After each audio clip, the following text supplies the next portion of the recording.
5 seconds ago.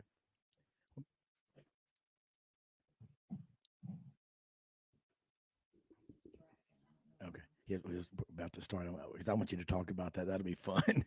All right.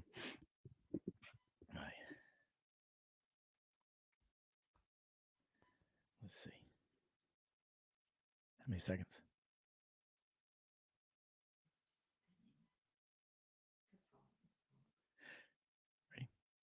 Okay, Rob Brown is here with you this morning, live on this Monday morning version, July 18th of 22, SEC Media Days underway here in Atlanta. And we're going to be starting off, Jimmy Hodge and I, with former Florida and Tennessee Titan football star, Ben Troup. I watch Ben a lot on the Buddy Martin Show. Of course, Ben lives over in Savannah, one of the first American cities ever designed on a grid. Every street on a map grid. I've been there several times. One of my favorite towns. I think Miss Wilkes is one of the best restaurants you can ever go to. But Savannah, awesome town. Ben's got some of the best insight you'll hear from anybody as a former player and a mentor to a lot of players, not just at Florida, but he stands on his own, and I've been looking forward to having him on the show. We're going to get inside his mind about what it's like to go to SEC Media Days as a player and all of a sudden be put up there in front of about 1,000 members of the media from all over the country. 4 straight days, or nothing else like SEC Media Days in the country. Frank Duffy will join us in the second segment, talking about LSU. Brian Kelly will be first up on the chopping block today, first-year coach of LSU. Can't wait we're going to, I guess, try to guess on some of the questions he's going to get. But Franz Beard joins us in the second hour. We're going to get into some insight. Hey, the Iron Duke, what do we expect? What are we looking for out of Media Days? Just some housekeeping notes. I want to say thanks to our sponsors. We're so blessed to have, like Gateway Tire and Service Center. We go the distance for our customers and the companies and the communities where we do business. And Miss Rubin's Rubs, proud to have them, one of our sponsors for SEC Media Days. The White Magic, the Black Magic, the Seafood Magic, the Creole Magic. MJ cooked a brisket Friday, about a 15-pound brisket. It took 15 hours to make it with that Black Magic. Great stuff. An American cast iron pipe company.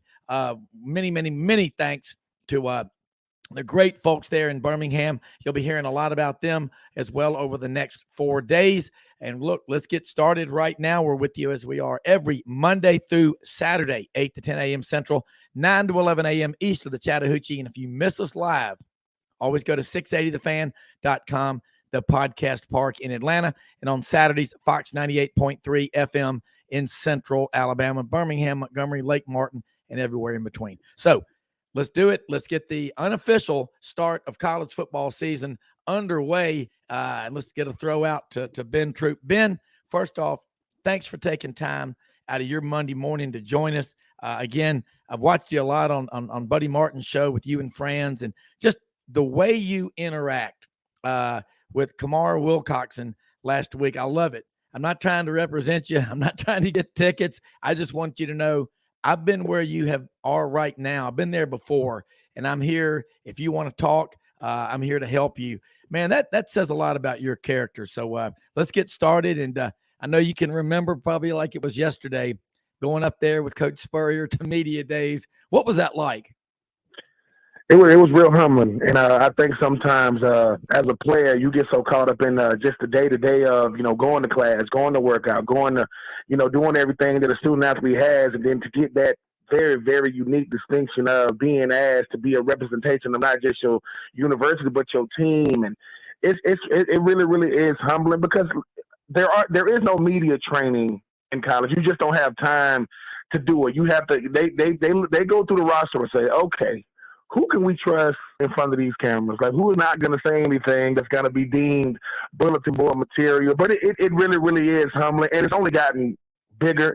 I look at the SEC Media Days really similar to the NFL draft. I mean, when the NFL draft was 2 days, now it's 3 days. Pretty soon it's going to have, every round it's going to be welcome to the first day of a full week of, NFL draft. But the SEC Media Days, I mean, Greg Sankey, the different personalities. It was big back then, it's big now, but I was humbled to be a part of it. I appreciate, the head ball coach, man, giving an opportunity.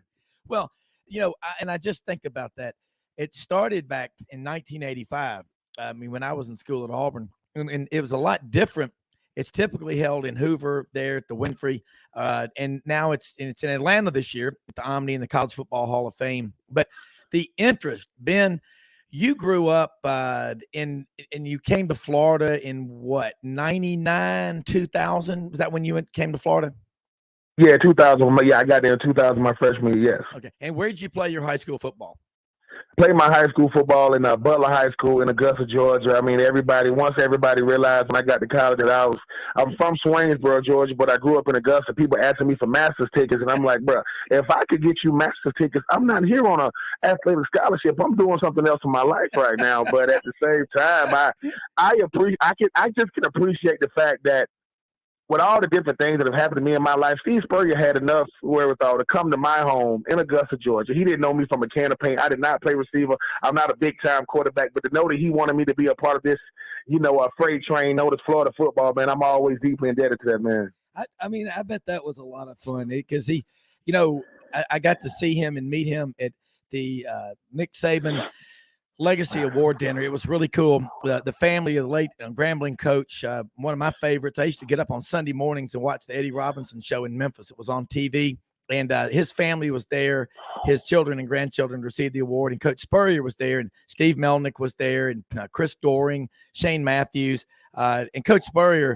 God, he just talked about what he loved in his players. He said, I always love the ones that well-conditioned. Chris Doring, he goes, he always worked hard, did all those little things, but man, he's got that fire and that energy and that charisma that when you're around him, you want to do better. So I love hearing that because looking forward to having him on the show one day. But Steve Melnick was really cool and talking and listening to those guys talk. But that Gator legacy from 1980 or 1999 or 1989 to 2009, something like that.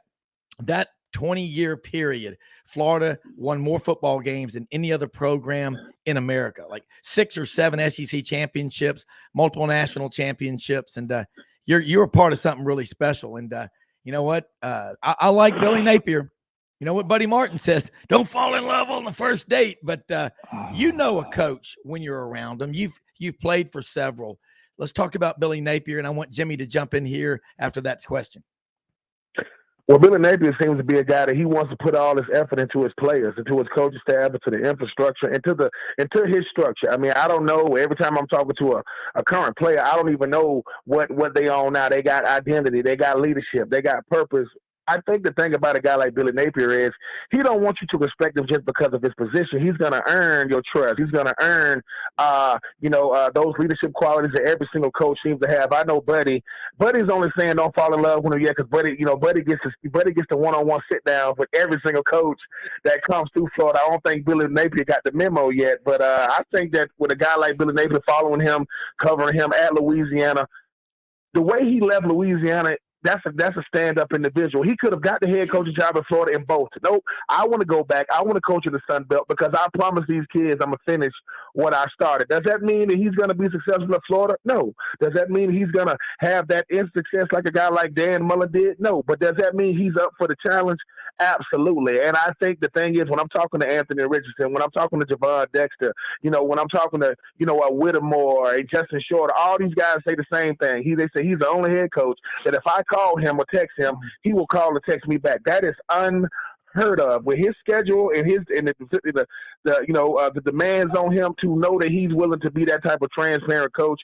He gonna get. Listen, I don't know how many games Florida gonna win, but he got everybody's ear in that locker room, and that's what's the hardest thing for a coach to recognize is you got to win over the locker room before you can win games on the field. Well, that's I remember Lou Holtz saying if your football team isn't united in the locker room before you run out on the field, you're in trouble. And but hearing that about Billy Napier goes along with everything I've heard throughout his career, and I know the love of his father and the way his father coached football under some really tough circumstances. That says everything that you want to know. And regardless, to me, I'm an Auburn grad in the interest of full disclosure, but there's a lot about him that I want to see be successful. But to hear that he responds immediately to his student athletes, the guys on his team, which are his family.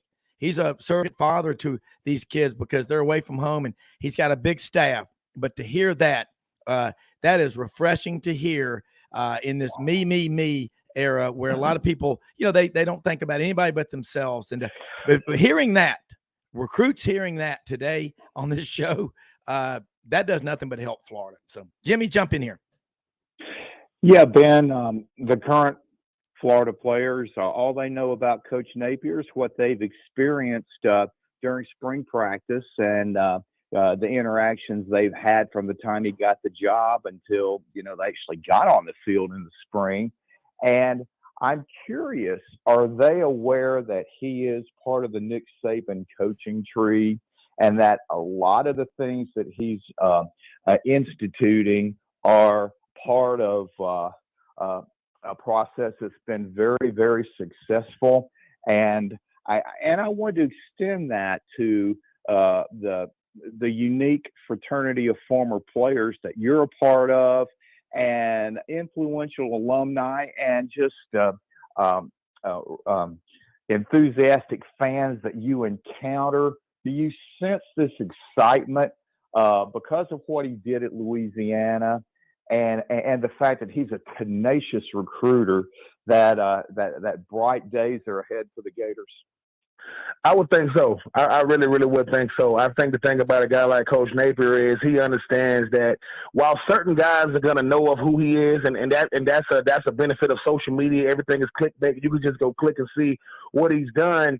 He understands that these guys could have went to Florida had he not been the head coach or not. So he knows that they're picking Florida more than they're picking him right now, especially if you was already there. But he also knows that I got to win over the current crop before I could even think about getting a new batch of players, because the current crop is your greatest recruiter is the players that's already there because the product on the field. But he's definitely benefited from this crazy fan base known as Gator Nation. They love him right now because that's what every fan base does. But we rough. Gator Nation is rough, and Dan Mullen could show, hopefully he's learned from the Dan Mullen interviewing, the school of interviewing, that you got to use the media as an asset. You can't be up when it's up and down when it's down. You kind of got to be even keel. But what I get about a guy like Billy Napier is, listen, you ain't gonna see him doing a lot of dancing like Dabo and Brian Kelly. I don't see him doing stuff like that because he knows I got the win. I went from, and I'm not counting this money, you making $7.1 million and you haven't coasted down yet. A lot of responsibility comes with that. I was actually on a call with him one time with the Gators Collective that I do my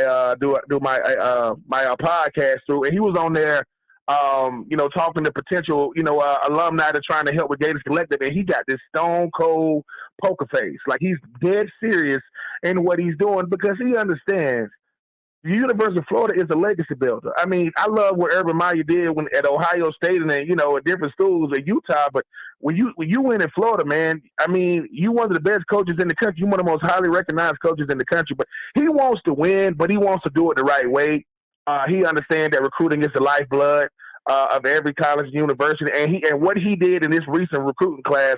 I mean, the fact that the University of Florida has never had an IMG, a player from IMG till 2022, I think that was mind-boggling to me. But he understands the task at hand. But he knows that everything is all good. But when Utah comes to town, first game of the year, he gonna get a crash course in Gator Nation. And he ain't gonna, even if he wins the game, I mean, he ain't gonna really be able to get a gauge that. But I think he's ready for the job. We all know that quarterback is the most critical position in today's modern college football. And it just seems like to me, Anthony Richardson is the prototype quarterback for his system, because at Louisiana, he had an outstanding dual threat quarterback that really put up big numbers, and the record over his 4 years speaks for itself. And I thought it was really critical that Napier made the decision to make sure that Anthony Richardson was one of the players that was coming with him to media days, because it shows confidence in him. And it concerned me last year when he had his breakthrough game against South Florida, and all the fans and everybody was excited about his performance. And it just seemed like to me that Mullen made it a point to downplay it. And it just seems like that carried over in regard to how he handled his quarterbacks. And I'm wondering, because you have interactions with Anthony, and how he feels about Coach Napier and, his ability to really show what he can do. He respects him. I had a chance to interview, Anthony Richardson a little while ago. He respects him, and he understands that the quarterback position has to be more than just what he's blessed with. Like, yes, I mean, if you asking me to pick a quarterback, I want one that can throw and run. I want guys that can get me out of bad situations. But I think what Anthony is understanding from a guy like Billy Napier is he's teaching him how to know when the journey is over. Listen, if it's 3rd and 6 and there's nobody open, you tuck it and run it. And if you can get 6, you get 6. If you can't, you get down. You throw the ball away. He's making sure that his physical gifts can only take over when the quarterback position is perfected. You got to perfect the position before your gifts and talents can take over. And I think a guy like Billy Napier, it's not that he's saying something different than Dan. He's just taking a different approach than Dan. I mean, Billy, listen, you walk into a system, you walk into a school, you got a guy like Anthony Richardson. If you can't utilize that, I question your coaching ability. That type of guy right there, I mean, he's built like Cam Newton. He ain't as tall as Cam, but he's big. He's a big dude. And he's learning that the hopes and dreams of the entire university rest on his shoulders. So he ain't going to be taking on block. He ain't going to be taking on linebackers one-on-one. He said, Ben, every time I touch and run, I want to get 10 yards. I said, well, you need to go. I said, you know who Ron LaCuna Jr. is? He goes, no, well, you need to figure out how to slide. You can't be taking on blockers. I mean, hitters. But I do think that Billy Napier understands that every great coach is tied to a great quarterback. Not a great team. You got a great quarterback. You got a shot to be a really, really good coach, and that's in any level of football. I love Bruce Arians, but he ain't won no Super Bowl till he find Tom.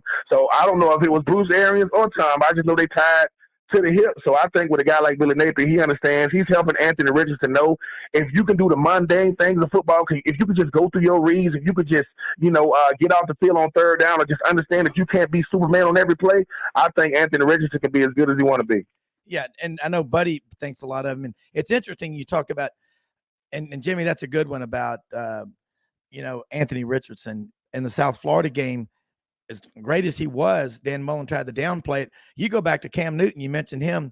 I remember when he came to Auburn before the first game, we were at a tailgate with the mother of one of Auburn's starting linebackers.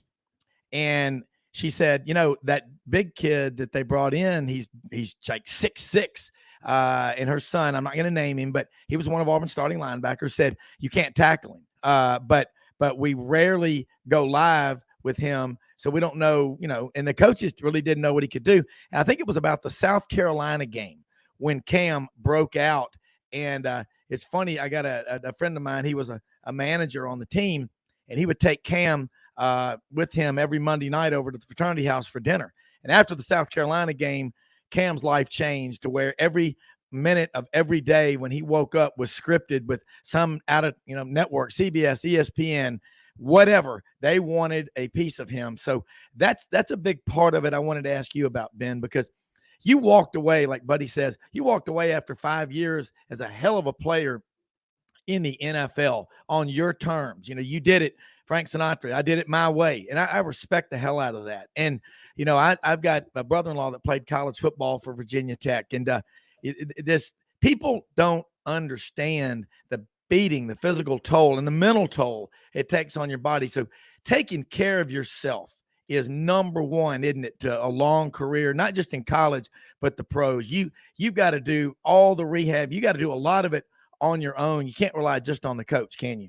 Or coaches. No, you can. You can. And you do make a good point when you talk about the mental toll is even greater than the physical toll. And, I'm a country boy from Swainsboro, Georgia, man. I mean, sweet tea and shade tree is that's going to be me for life. My life is a dream. I never, ever even knew what recruiting was until I got recruited. When I got a chance to get drafted to the National Football League, anybody that loves the game, even as much as I did, of course, I was blessed to be able to go to the pros. But I never, ever, I was always told, well, Ben, whenever you feel as though if you got to question it, it's time to walk away. Like anytime you got to question what you love when it comes to sports, it's time to walk away. I wanted to walk away knowing that I could still play. I didn't want to be shown the door. I didn't want Father Time, going to come knocking on my door. But I was blessed though. I had some incredible teammates. I played with guys. I played with Mike Munchak. I mean, I got coached under Mike Munchak, and I played with Samari Rolle. I played with Keith Bullock, Steve McNair, Vince Young, Lindell White, Aaron Kinney. I played with Derek Brooks and Rondy Barber. Jeff Garcia, Jamarcus Russell, Darren McFadden. So I've had some incredible experiences, but I also knew that it took my lifelong dream coming to the forefront for me to realize I've always been more than just a football player. It's never ever been, my identity was always rooted in what I did, but after my 5th year, and I'm spending more time in the training room just to make it to the field. I mean, I'm doing things like acupuncture, people sticking me with pins, all kind of things I would have never even fathomed. And here I am, barely 25, 26 years old, and I'm thinking to myself, I said, listen, I didn't have children then, I wasn't married then. I'm thinking about the rest of my life, I didn't want my current life to dictate the rest of it. So I walked away, and that's all I really wanted. I wanted to be the first guy drafted from the team I came from, first guy drafted to the team I went to, and I want to walk away on my own terms. It was something incredible to tell Ken Winslow, the head coach at Arizona at the time, hey, man, I appreciate you guys wanting to sign me. Thank you, no thank you. Tom Coughlin, thank you, but no thank you, because most guys understand that the NFL waits on nobody, but every single coach, every single teammate, Jeff Fisher and Lane Kiffin, John Gruden. I got coached by some of the best. I played with Monty Kiffin and his son Lane Kiffin, a young Lane Kiffin. But yeah, I enjoyed every minute. I have no regrets. I'm not envious of these guys, and I enjoy my career now because my previous career, I left no stone unturned, and here I am just trying to enjoy the journey now. Look, that is so neat to hear because, again, you look at guys that have a 12 or 15-year career in the NFL. And we had Takeo Spikes on the show last year from another Georgia boy from Sandersville, from Waco, Washington County. And my daughter's, her husband grew up and still does go down to Sandersville fishing. He grew up going down there when Takeo was 7 and 8 and 9 and 10 and 11, and he always remembers, and Takeo lasted 15 years in the league, takes incredible care of himself. And I look at people that have a career in the NFL, period. You have to be very smart about everything you do and the people that you have around you, don't you? Yeah, that's the key. I mean, when I think about a guy like Takeo Spikes never made it to the playoffs. Now, I wouldn't say that to him if I had to interview him. I wouldn't. But that, to me, Takeo Spikes was an incredible player for everybody that stepped on the field with him. But you have to understand that you are a one of one. Meaning that doesn't mean that I'm better than anybody, but they said the smaller your circle, the better chance you got of your circle elevating. Somebody told me if your circle doesn't elevate you, that's not a circle at all. That's a cage. And you don't even realize it. And you get so much wisdom coming through this game because these coaches, they give you these little tidbits, and any guy that played that long understood that whoever I started with ain't who I'm gonna finish with. And when you hear the term, listen, man, be careful who you be. It's better to say no because yes is expensive. When you tell somebody yes, they're gonna think you're gonna go above and beyond. And when you young and in the NFL and naive, you don't realize that. Listen, me getting drafted made me a pro. It don't make me a professional. The two things are not mutually exclusive. They are really not. A professional is a person that does what they're supposed to do when they're supposed to do it. As Mike Munchak would tell me, the world does things to get it right. Professionals do it so much we don't know how to get it wrong. So when we get it wrong, it has detrimental consequences. And when you understand that, that's how you go to work every day. So yeah, guys like Takeo Spikes, man, to know I played in the same league as him, in the same conference as Peyton Manning. I got sick of the Colts when I played them because they had Peyton Manning and they had, Dallas Clark. They had Reggie Wayne. They had Marvin Harrison. That's cheating. How are we supposed to beat them? You're not going to beat them when you got that much firepower. But yes, doing the right things, taking care of your body, having a very, very small circle, it would guarantee you a enjoyable NFL career because the money and the memories are great, but who you surrounded yourself with, that would determine, how your career goes once it's over. Absolutely. Jimmy? Yeah, Ben, moving to media days, which obviously start today, how different is it now than from the time you played? Because clearly there were so many more media outlets. And just think about Florida alone.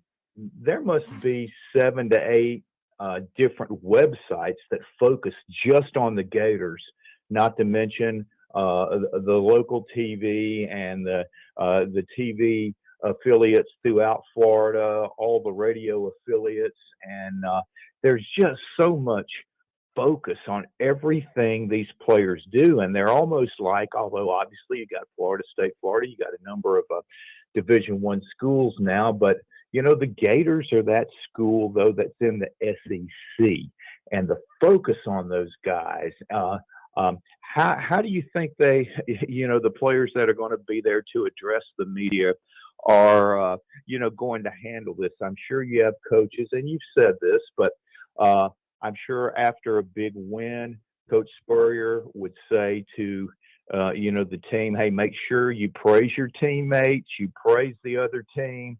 You're very humble about being able to win the game and just, handle yourself like you're supposed to. Is that the basic advice that these players are getting? And not only for the Florida representatives, but for the players of all the teams that are going to be representing their schools this week? Absolutely, I think so. I was always told two players and a coach. Mention two other players other than yourself and a coach. Keep it, because even though I'm there as a representation, sometimes coaches because as players we don't know what we represent sometimes, but we've been in this position so long. Big time recruit, one of the best players from your high school. This is the big time. This is when they bring you to this, and you getting off. First time you ever get on a private plane is when you go on the SEC Media Days. You thinking, oh man, coach, we finna go to the airport? Yes and no. We ain't going to the part that you used to. We going back here. Our plane is inside this bunker right here or whatever. It's crazy. And when you get off that plane, you understand it's lights, camera, action. It's like coaches saying, I can't protect you from these cameras. I can't protect you from these questions, but make sure you protect us. Don't say anything that's going to put our team in jeopardy. And you ask them, coach, what does that mean? You got to figure it out. SEC Media Days is such a microcosm of how the field is. You have put yourself in a position to earn this distinction, but don't take it for granted, and don't put us in harm's way by something you say. And it's a whirlwind. It really, really is. Now it's so much crazier because everybody knows when it's happening. Everybody knows what time to start. You got people. When I'm going to SEC Media Days as a media member, I got people outside wanting autographs. What's up, Ben? Not, are you Ben? Not, is your name Ben? Nope. They know who you are. And it's almost like I get to be that. I get to walk around and talk to these guys. I remember when Drew Lock and all those guys were there, and I'm telling them, hey, man, enjoy yourself, man. I'm walking up to them, straightening out their tie and stuff. I say, listen, man, this is your moment. This is how you introduce yourself to the world. What you going to say when the world asks you who you are? It's like I get to tell them that, but it's great for them because sometimes you can know what you represent, and hopefully these guys realize now, hey, man, Brian Kelly left Notre Dame. He left Touchdown Jesus to come to LSU. They don't understand how big that kind of stuff is, but if they don't know, they better get ready because they on the clock, and unfortunately, them questions are going to come really, really fast. Yeah, and no doubt about it. Hey, Frank Duffy's on the line with us right now from Atlanta, covers LSU and is on the round table with us with Buddy Martin every Saturday morning. And Frank, we got Ben Troup, native of Swainsboro, Georgia, one of the many Georgia guys that have gone down and played for the Gators and played 5 years in the NFL. And we talked about walked away on his terms, and I respect the hell out of that. But Frank, jump in here. We're getting inside Ben's head of what it's like. I thought that was a great answer about media days. Hey, just don't do anything to hurt us, protect us, and you'll figure it out. And that's a great, man up moment. And, Billy Napier, whoever his players are, and we know who they are, Anthony Richardson's one of them. I bet you that when they get up there, they're going to do a great job. I have no doubt. But Frank, jump in. Well, it's like a high party. You have to be glib and witty enough to be in front of the microphone, carry off a couple of one-liners, but you just don't want to mess up too bad to where you either give any bulletin board material or you make any gaffes. That's basically what it comes down to. I mean, pretty much. But I always remember, sometimes as media people, we forget. Man, these guys 18, 19, 20. Anthony Richardson's a fresh 20-year-old. Now, he got the body of a grown man, but he like to play video games too now. Like, he like to do TikTok. He like to, he does what the average 20-year-old does. The fact is, he's not the average 20-year-old. I mean, and I know he just separated himself from quote AR-15. You wear number 15, a quarterback at Florida, you don't lack confidence, but it's how everything you do in college football now is a test. Okay, we know you can play. Okay, we know you look the part. Okay, we know you sound the part. SEC Media Days see if you the part. That's all it is. Are you the part? Jordan Davis, even though he went on, you saw what he did, last year at SEC Media Days. Obviously, he was the biggest dude there. You're going to know him when you see him, but he's charismatic. He made you root for him as a young man, not just a football player, and that's what you're doing, because the only thing going to make the media room go crazy if you say something off script. Because most things, you kind of know what they're going to answer. But when they say something else, you go, wait a minute. It kind of dictates your response. But, hey, look, everybody wants it until it's time to do it. Hey, everybody wants it. Ventrell Miller, this is his second year going to SEC Media Days. He missed all last year with an injury. But I think if I'm in that media room asking those guys questions, I'm saying to those guys straight up, I'm like, how does it feel to know you represent the hopes and dreams of every football player that ever wanted to be in your position? Because that's what you do. You are one of 25 players that got a scholarship. Whatever you came to Florida, that's a lot comes with that. Too much is given, much is required. So I feel good for him, but I do not feel sorry for him, man. A lot of people love to be going to SEC Media Days this week. Yeah, I mean, and you're right. It comes with that number 15. There ain't no doubt about that. And he's a Gainesville native. That's got to be really special to him, Ben. It is. I spoke with him, and he NIL for a guy like Anthony Richardson has shown him how big of a position he holds. He knows that, man, I'm not just another guy walking around Gainesville. It's like the older you get in college, the more you start separating yourself from what you want to be, not where you stand. And he understands that. I mean, look, good-looking kid. I mean, he understands. I want to play Florida. The last time Florida had a first-round draft pick, at quarterback was Rex Grossman, the guy I played with.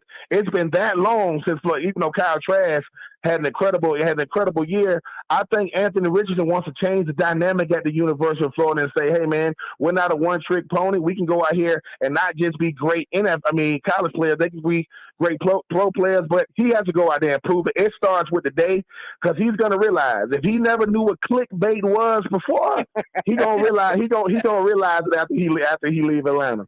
Man, hey, Ben, look, I know you've got to get going. We didn't mean to keep you so long, but I got to say this.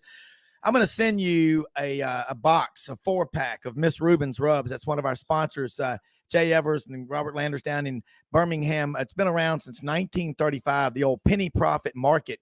Some Greek immigrants came here, and these are some of the best seasonings around: white magic, Creole magic, black magic, and fish magic. And if you like grilling out, I don't care if it's seafood, brisket, ribs, whatever, this is going to make whatever you're making even better. It's like buying an insurance policy for your food. You could put a stick and cover it in Miss Rubin's Rubs, and I think the Pope would come down here and want to eat it. So, Ben, I got to tell you, it's some of the most genuine and real conversation that we've had. Great questions from Jimmy, and Frank joined us late, but we got to do this again. And Buddy Martin and Franz Beard give you the highest recommendations, not just because you were a hell of a football player, but you're just a damn good person. And I bet your family, I hope they count their blessings every day that they got a man like you in their life. But makes you want to say, go Gators. I don't care who you're a fan of. You're just a damn good guy, and look forward to having you. How can people follow you and tune into your podcast? Oh, I definitely go to all podcasts and platforms. So just type in 84 Reasons. I think it's on Apple Podcast. It's on Spotify. Definitely follow me at Ben Troup 84 on all social media platforms. And my show is every day, Monday through Friday, 3 to 6 at Pigskin Radio. And make sure and go to BenTroup84.com, man. I mean, God has blessed me to be an author now, man. My book, Uncommon and Unfinished, is still available. People have been enjoying it. And Rob, man, people like yourself, man, I really, really appreciate. I know who, I have to act like I don't know who people are when they're reaching out to me. Obviously, I know who you guys are. I do my homework when it comes to the media business as well. You having me on, man. Trust me, you doing me the favor. I'm just making sure, I make myself available. I appreciate you having me on. Well, we're definitely going to do it again, man. And let's take a quick commercial break. And we'll be right back. We're talking with Frank about LSU and SEC Media Days. But this has been a great one. More to come after this break.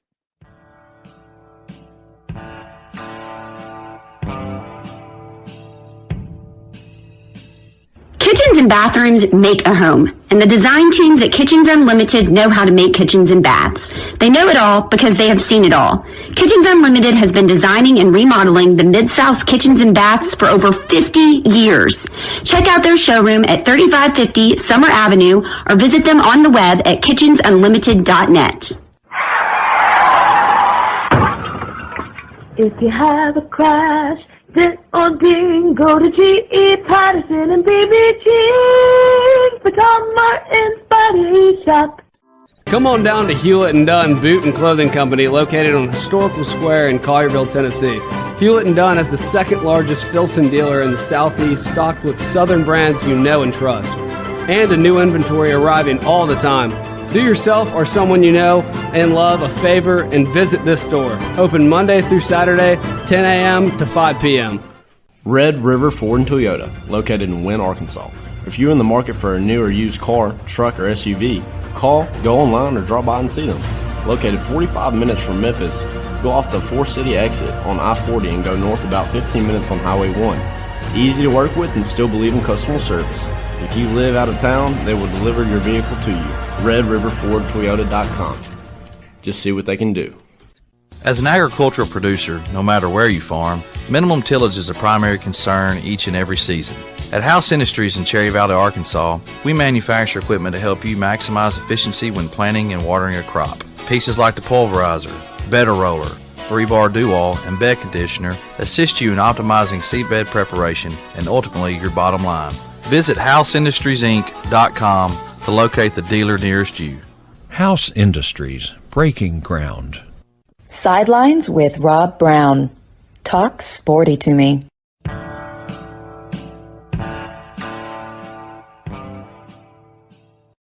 Cruel. Okay, back here with you, second segment. Rob Brown here in Atlanta, where we're live all week for SEC Media Days at the Omni Hotel, College Football Hall of Fame, downtown Atlanta. And Frank Duffy is with us right now. Jimmy Hodge as well. That was a great segment with Ben Troup. Do what he said. Check him out. Follow him. First time we've had Ben on the show. What a class act. And again, thank all of our sponsors, especially this week for SEC Media Days, American Cast Iron Pipe Company. Great folks there. You're going to hear a lot about them this week. Maury Gaston's going to join us in the fourth segment in hour number 2 to talk more about all the great stuff that they do. And Miss Rubin's Rubs, check them out. I bought some yesterday at Publix. They're at Publix, Piggly Wiggly. If you can't find them in your grocery store, ask the grocery store manager and say this: do you have the Miss Rubin's Rubs? If they don't, say, I'll be back when you get them. Go where they do have them, or go to Amazon and Walmart. They've got the marinades out there now for steaks, chicken, and seafood. But again, the white magic, the black magic, the Creole magic, and the fish magic are absolutely incredible. That 15-pound brisket, 15 hours on the smoker with the black magic and a little bit of white magic for that garlic flavor. It is just, I can't even tell you, but if you're walking the Green Mile, you're going to want to go by and just say, I'll take anything on my way to the Green Mile with Miss Rubin's Rubs on it. Frank. And Rob, I didn't have the heart to tell Ben, but I will tell you, when we have that annual game, and especially every other year when it's in Baton Rouge with the Gators, I think we could use a little Miss Rubin's Rub on a few of those fits that I see that Gator on down there. Let me tell you, last year walking into the game, I saw one of the biggest gators I've ever seen over the coals at LSU, and I'm telling you what, they were cutting gator meat off that thing. So I didn't want to bring it up to Ben, but I said, I'll bet you it's pretty damn good on that lizard too. I was going to say the same thing, because I started eating alligator back in the 73 or 74, and I was going to say, I guarantee you that Creole magic would be fantastic on there with some black magic on gator meat, because gator meat is delicious. Nothing against the Gators, but look, LSU people eat a lot of gator too, and so do people in South Alabama. Frank, all right, today, first up on the podium, first man up, Brian Kelly. Lead off. Okay, now that's right. Batting lead off. A huge day. Yeah, a huge day for Brian Kelly. I tell you what, this is his do-over. Okay, his do-over from when he was on the floor of the Pete Maravich Assembly Center when he addressed the LSU crowd This is his do-over. And let me tell you, I've met Brian Kelly at the Zurich Classic at the golf tournament, and he's a very witty, charming guy. He just has to have his authenticity come out.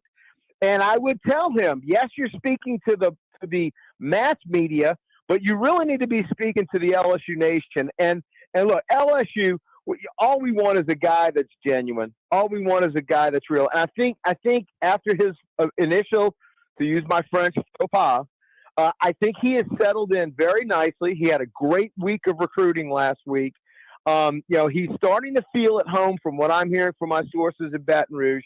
He just has to let that come out. So, no, it is a huge address for him. And by the way, for Billy Napier as well. This is a huge coming out party for both of them in the SEC. Totally two different pedigrees, right? Coming from totally two different angles. But their introduction to the SEC, which really happens today, with Brian Kelly at that podium to begin with, is going to be essential in setting the tone that there is a new CEO that's in charge at LSU, and that's what we needed. After Les Miles and Ed Ogeron, we needed a CEO type, and I think Brian Kelly absolutely fits that bill. And I know, Jimmy, you're especially high on Brian Kelly, and I am too. And I think that a question that I want to ask him, given the opportunity, is the three previous coaches at Orgeron, Lester Miles, and Nick Saban have all won national championships in this millennium at LSU. Do you see that as added pressure, or, hey, it can be done, and this is an incredible opportunity, maybe the opportunity of a lifetime, but it's certainly influenced my decision to leave Notre Dame, one of the iconic football programs, and come to LSU? Well, certainly it's a big factor, but 10 years, $100 million is a big factor too. Oh, yeah, I forgot about that. I'd coach Alabama for that type of money. I'd coach the University of I'd coach the University of Maine for that. Well, I think his first mission right now is to, just stabilize this program, get some structure embedded, and then let everybody know, as any new coaching staff does, is that everybody gets a fresh start. We all know that coaches are human beings, and previous coaches at different positions on a staff evaluate different players in a different manner. So I think every player at LSU that is returning, from last year, realizes that, and this is their shot to really shine and become a significant part of this program. But we also know that LSU is going to trot good football players out there every year by accident. And I think this is a roster that is just begging for leadership, for organization. Yeah. And these coaches that Brian Kelly has brought in are really good coaches. The offensive coordinator came from Cincinnati, and he knows if a coach can coach, and he's going to have a staff that can work together. And I think the big mission for him, and we've said it several times, but from the time they step out onto the field on opening day till the time that they play that season finale in late November, he wants to make sure not only the LSU fans, but the college football world realizes that LSU has improved significantly over those 3 months, and that they're going to be a force to be reckoned with. And we know their recruiting is going to be strong. And again, I just think Kelly is the perfect coach for them at the perfect time. I agree, Jimmy. And you're talking about Denbrock, our offensive coordinator. I think that move from Cincinnati is going to be a great move. I love House from Kansas City. Getting that pro experience coming in. All these kids want to aspire. LSU has NFL caliber talent, as it's seen that we've placed the most players along with Alabama and Ohio State in the NFL over the last 15, 20 years. They want to have that opportunity to play on Sundays. And I think your comment about a reclamation project and everybody gets a second chance, I don't think there's any bigger example of that than John Embry at running back, an incredibly talented running back, suspended last year. I think he has a great opportunity of having a coming out party. And you're talking about experience and having, valued experience in leadership. And I think you look to Miles Brennan for that. I mean, my gosh, he's got to be in the program now 7 or 8 years. I mean, he was Joe Burrow's mentor when Joe came in. So we're talking about someone that's been in the program a long time, because of his accident last year, because of COVID. Obviously he's gotten extra chances to prove himself on the field in Baton Rouge for the Tigers, and I think there's a very good chance that he does that. Don't forget, in the first couple of days, first couple of games of the COVID year, he had the best results of any LSU quarterback in history. Didn't Hemingway write the book "The Old Man and the Sea" about Miles Brennan? well, if he did, I need to get him out of them damn boats. He needs to fish on land with a cane pole. Well, don't be getting in any boat. Look, he's from the Louisiana side of Mississippi. You know that. If you're from down, I mean, I call that Florida Lee country. But I think that Brian Kelly, something about him, when a guy wins everywhere he coaches, as he climbs that ladder. Now, obviously, we know Notre Dame, their tradition, it speaks for itself. But LSU, talent-wise, it's one of those places. It's like going looking for dinosaurs. Well, you might as well start at Jurassic Park because they're making them. Well, the high school talent, the recruiting base that you have down there, and we know that in the past when LSU loses elite players like a Mike Stonebreaker to Notre Dame or any number of them, they've had them go. They go to Nick Saban's had tremendous success going back into Louisiana. Yeah. But, with that Alabama brand, you can go anywhere. But you know what I love is we've been on the air almost an hour, and we hadn't talked about the P word or the NIL at all. And this has been a great show. That's been our pledge this week. And we're going to talk about depth charts, college football. About I agree. Hustle. Yeah. And I think this, Rob and Jimmy, I think this is the perfect launching pad to talk about football going forward. When SEC Media Days hits, the discussion should be about football because that's where the focus is. Yeah, we're going to have all that behind-the-scenes intrigue. And look, we got 4 days of a live microphone. Goodness gracious knows what's going to come up. Heck, who knows what Sankey's going to say in his address. Yeah. We've got opportunity for intrigue and suspense and all that. But the discussion right now absolutely should be on football. It should be the purity of the sport that we're talking about, the thing that excites us all, which gets us all geared up, which gets us to go put $6 a gallon diesel in our RVs to get ready to go make road trips halfway across the country to support our teams. It's what makes us dyed-in-the-wool fans that bleed purple and gold or orange and blue or crimson and white. And that's what the important thing of college football is. Yes, the back scene, the backstory will always be there. We'll always have it. Leave that for April, May, and June. Now it's time to talk football, and I'm excited. I cannot wait to go toe-to-toe with Florida State in the Superdome in New Orleans. Well, the last time I was in that place, I saw purple and gold confetti falling from the rafters. Yeah, and it's just we had to go to Tuscaloosa and stop for a meeting and go out to dinner. And we were with a former Alabama football player, played for Gene Stallings. It was great just to hear his passion, how much he loves it, and he's giving back. He's coaching middle and high school, volunteering his time to do it outside of his career.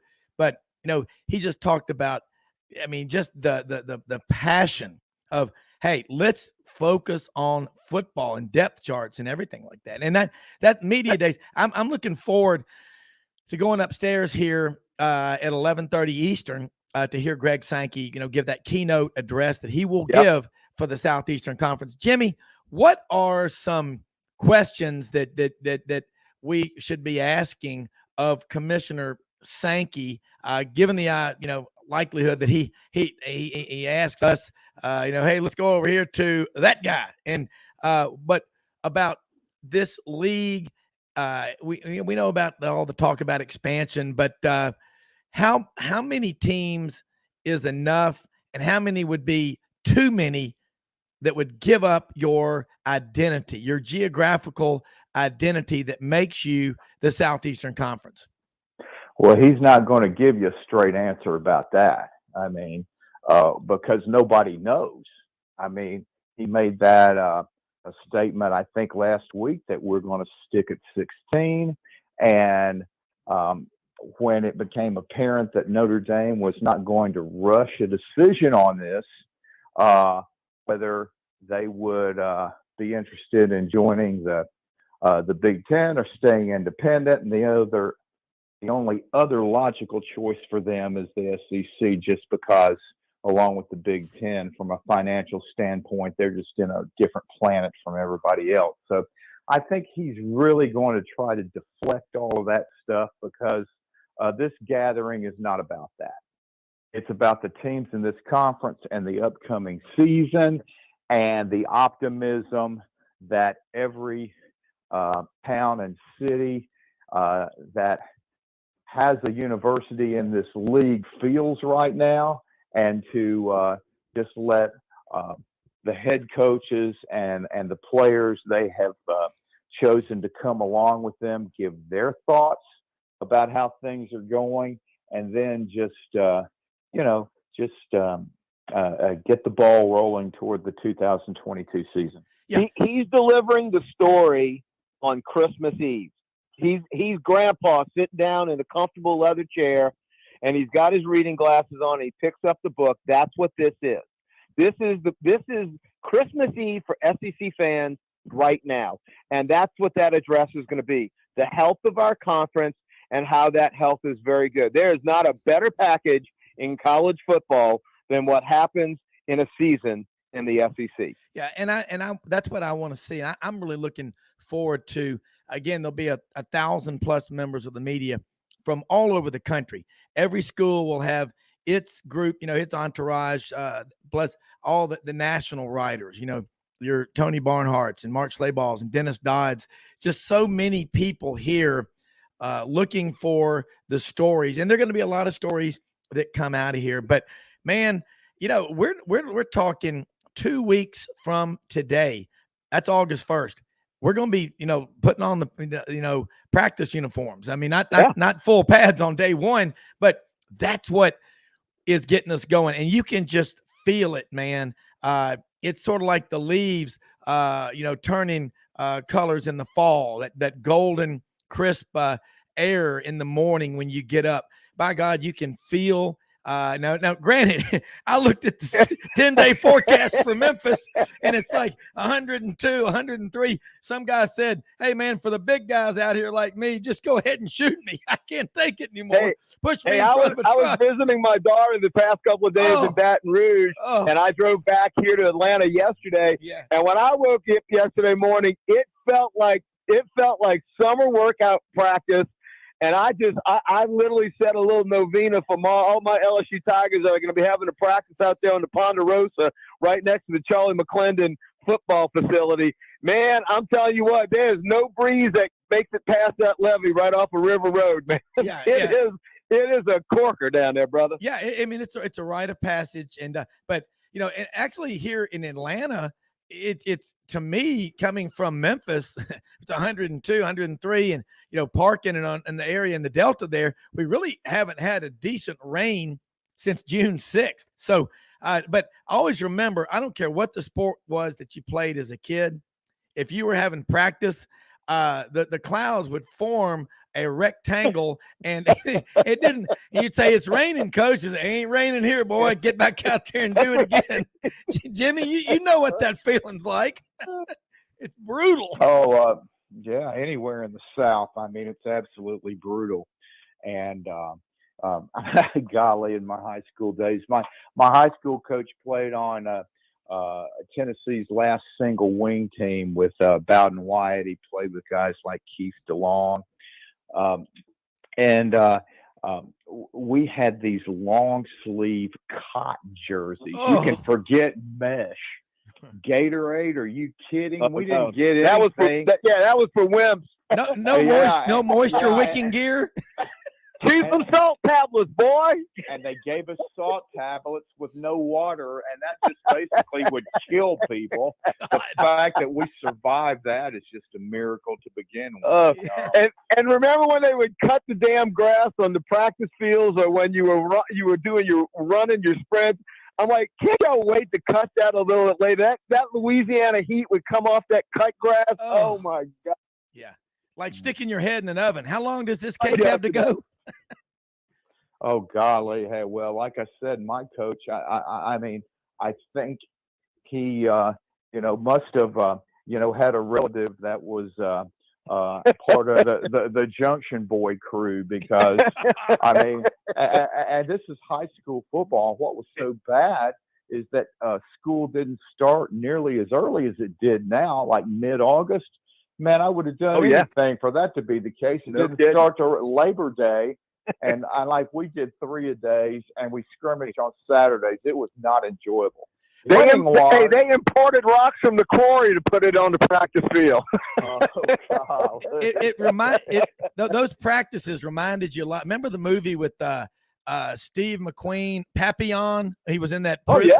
That's it's that miserable. Him and Hoffman. Yeah, let's do this. We're going to take a break. Frank, hang with Jimmy and me to the next break. Franz Beard's going to join us in the fourth segment. But Frank, if you can hang on another about 30 minutes or so, or the rest of the show, if you can, we'd love to have you, because I want to get into hour number 2, kind of looking at some of the schools in the SEC. Today, Ole Miss is going to be up on the podium after Brian Kelly. Lane Kiffin will be there.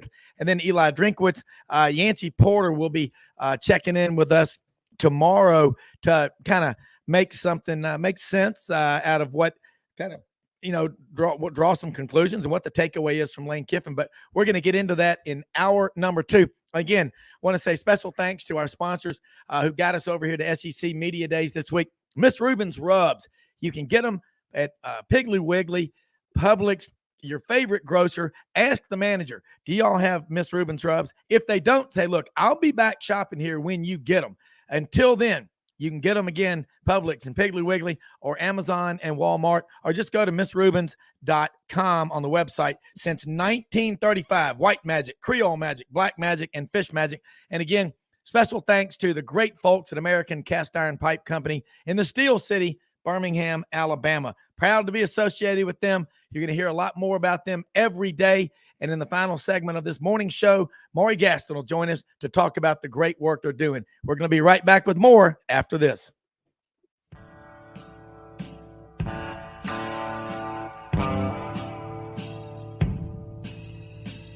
Kitchens and bathrooms make a home, and the design teams at Kitchens Unlimited know how to make kitchens and baths. They know it all because they have seen it all. Kitchens Unlimited has been designing and remodeling the Mid-South's kitchens and baths for over 50 years. Check out their showroom at 3550 Summer Avenue or visit them on the web at kitchensunlimited.net. If you have a crash, dent or ding, go to G.E. Patterson and BB King for Tom Martin's Body Shop. Come on down to Hewlett & Dunn Boot and Clothing Company, located on Historical Square in Collierville, Tennessee. Hewlett & Dunn is the second largest Filson dealer in the Southeast, stocked with Southern brands you know and trust. And a new inventory arriving all the time. Do yourself or someone you know and love a favor and visit this store. Open Monday through Saturday, 10 a.m. to 5 p.m. Red River Ford and Toyota, located in Wynne, Arkansas. If you're in the market for a new or used car, truck, or SUV, call, go online, or drop by and see them. Located 45 minutes from Memphis, go off the 4-city exit on I-40 and go north about 15 minutes on Highway 1. Easy to work with and still believe in customer service. If you live out of town, they will deliver your vehicle to you. RedRiverFordToyota.com. Just see what they can do. As an agricultural producer, no matter where you farm, minimum tillage is a primary concern each and every season. At House Industries in Cherry Valley, Arkansas, we manufacture equipment to help you maximize efficiency when planting and watering a crop. Pieces like the pulverizer, better roller, 3-bar do-all, and bed conditioner assist you in optimizing seatbed preparation and ultimately your bottom line. Visit houseindustriesinc.com to locate the dealer nearest you. House Industries, breaking ground. Sidelines with Rob Brown. Talk sporty to me.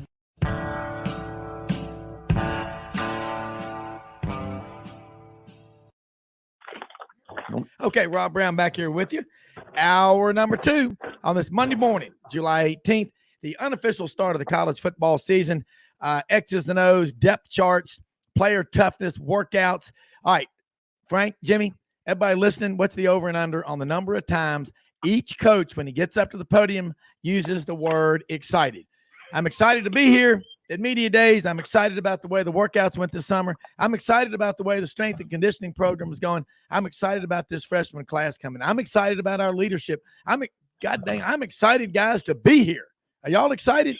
So, hey, I don't care. I don't care how many times he says that. I just don't want it in a Southern accent. Yeah.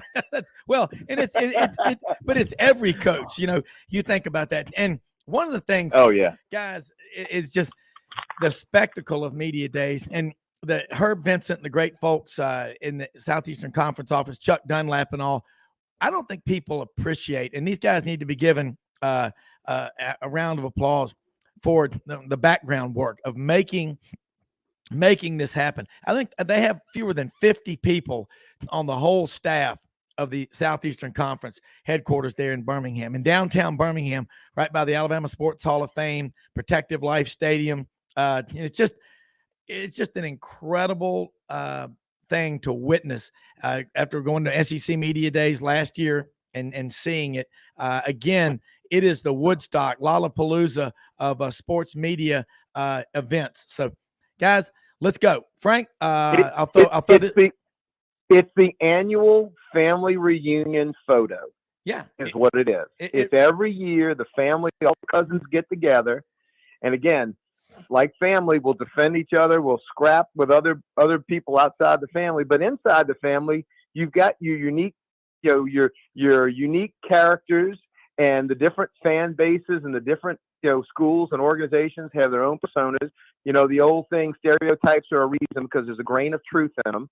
So it's bringing this beautifully dysfunctional family all together for one photo, with all the peccadillos, all their rivalries, all their little backstories. I mean, can you imagine Jimbo and Nick standing next to each other as the flashbulb goes off? I mean, it's just great drama. It happens every year. It's comedy. It's pathos. It's everything that you want. And like I said, it's Christmas Eve to the season we all love investing our time and our heart into. Well, I mean, it's a lot more friendly than the picture at the Yalta conference with Stalin and Roosevelt and everybody, Chamberlain, Churchill, whatever, they're together. But it's just incredible to watch and see how this conference, again, unlike any other conference in America, we talk about this a lot, but it can't be said too many times. SEC. And I think the reason the rivalries are so intense, gentlemen, in the Southeastern Conference is deep down, and I know a lot of people don't want to admit it, and some of the people that you hear on shows make you think not, but the reality is it's because you have so much damn respect for your rivals. That's why you want to beat them so bad. You can sit there and say you're LSU, you hate Alabama, you're Auburn, you hate Georgia, Florida, you hate Tennessee, but you don't hate them. You have a ton of respect for them. And listen, if you beat them and they're 3-8 at the end of the season, what does that prove? You beat up on a man, in a wheelchair. I mean, that's not right. It's a sibling rivalry. Yeah, it is exactly what it is. It's sibling rivalries, and some of those are the best competitions in the world. When you have in your pickup game with your older brother. And you finally beat him. I mean, that's what this is. And look, I've told y'all this many times. When I was in the Superdome, when LSU beat Oklahoma in 2003 for Nick Saban's first national championship, before the chant of LSU went up, it was the chant of SEC. I mean, that's what you heard, through the Superdome rafters. So no, there's definitely this conference loyalty, this conference pride. And it's on display at SEC Media Days. Again, it's when all the it's like the Game of Thrones. It's when all the different kingdoms all assemble before the season, and they're all in that same great hall breaking bread together. That's what it's like. Yeah. Jimmy, let's think about this. Lane Kiffin's up on the podium second today. What are some questions that we want to ask Lane?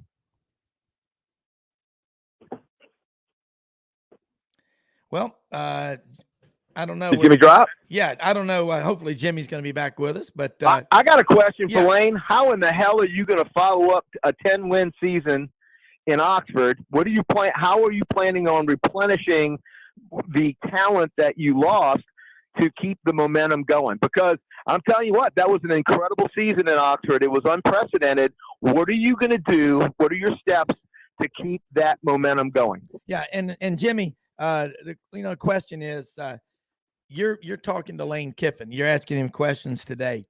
What are a couple of questions that you really would like an answer to? Well, the obvious one is what steps have you made defensively to improve on that side of the ball? I mean, they did get better from the midpoint of the season on, but as with every other program now, you're having players getting drafted. And I mean, this is going to happen more and more no matter what SEC team is involved, because the best players at the high school level, and then players that are already playing at the D1 level but want to transfer, because if they get any interest from an SEC school, they're going to go there in a New York second, because they know they're going to have an opportunity to see just how good they can be in regard to having an opportunity to contribute to a national championship contender or a conference championship contender. And on top of that, they're going to be playing for a coaching staff that has the ability to develop you to be the best player you can be and see if you're good enough to attain your dream of playing at the NFL level. Well, Ole Miss has got to get a new quarterback in. But if we know anything about Lane Kiffin, is that he is outstanding. He's an elite quarterback coach. 2014, he goes to Alabama and takes Blake Sims out of Gainesville, Georgia, who was a quarterback, moved to running back, and then back to quarterback. Gets Alabama to the SEC championship and into the first ever college football playoff. 2015, he takes Jacob Coker out of St. Paul's Episcopal High School down in Mobile, back up at Florida State to Jameis Winston.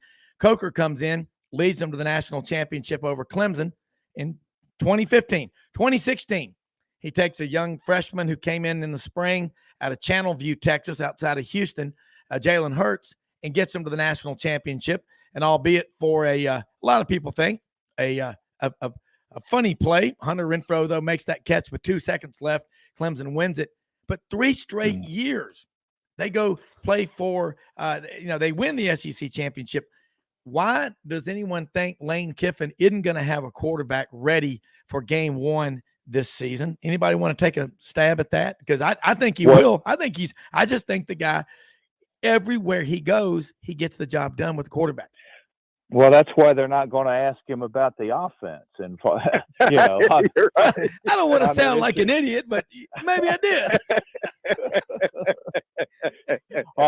I mean, it's just a foregone conclusion. They're going to put points on the board, and you have transfers at those positions, at receiver and quarterback, that are going to want to play for you. And again, they just want to play in this conference because they know that virtually in every conference game they participate in, they're going to be playing against a team that's going to have multiple players that will eventually be in the NFL. And it's just very attractive. And again, the expansion of all these TV networks, the ESPN family of networks, Fox has gotten very involved in college football. They're going to have all kinds of different avenues where they can be seen, by their friends, their family, from relatives that live in different parts of the country, and with the ability of all these networks to show these games anywhere in the country, they just know they're going to be seen, and that's a huge deal. Yeah, I mean, there's no question. To use a phrase from the old ballad of Archie Who, The big bad red and blue will be perfectly fine on offense. Jimmy is right. Are they going to stop people? Because that's where the wins are going to come from. They've got to be able to keep other offenses off the board. And you have Mike Leach, and you have Saban, and you have Brian Kelly. All the offenses that are going to be in the West, Jimbo's offense. I mean, they've got to stop those guys, and that's where the wins are going to come from. They've got to regulate the amount of points that are scored against them. Ole Miss is going to get their points. Lane Kiffin, his offense will score. It will be proficient. Yeah, let's dial the clock back to a year ago, Jimmy. You remember this conversation we had, guys, about Ole Miss? Of the 25 players they brought in the signing class, 14 of those were defensive signees, and all 14 went through spring practice with DJ Durkin, guys like Chance Campbell, who transferred in from Maryland. And that was a huge difference. And we predicted if Ole Miss could improve by 40% on their defense, they'd win 9 or 10 games. Well, we did it, and that's what happened. Now, unfortunately, Jeff Lebby had already announced he was leaving to go be offensive coordinator at Oklahoma. And he was there in the box. I get all that in the Sugar Bowl against Baylor. But Dave Aranda, the Baylor coach, and Ron Roberts, his defensive coordinator, who I guess he developed the creeper defense at Delta State, Southeast Louisiana. It's supposed to be really good at slowing down these fast-paced offenses, and it did. But also, Matt Corral got hurt, and at halftime, there were a lot of people, hey, take the shot, get back in the game. He didn't.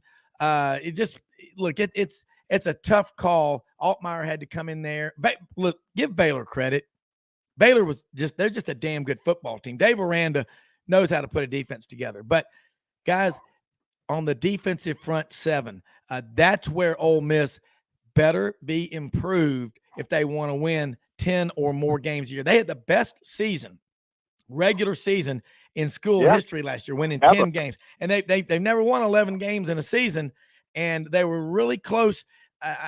Look, there's no easy days out there, but defensively, that's going to be, if Ole Miss shows up with a powerful, stout front seven, then they're a threat to win every game. That's how I see it, guys. Well, they'll be in every game if their front seven can play that well. You're exactly right. Yeah, that's a great one. They'll be in every game. Yeah. The bar's not high.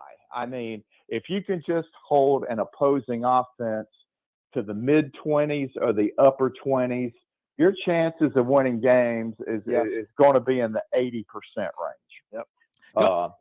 Because again, the rules are geared toward the offense, and just these 4 and 5 wide receiver sets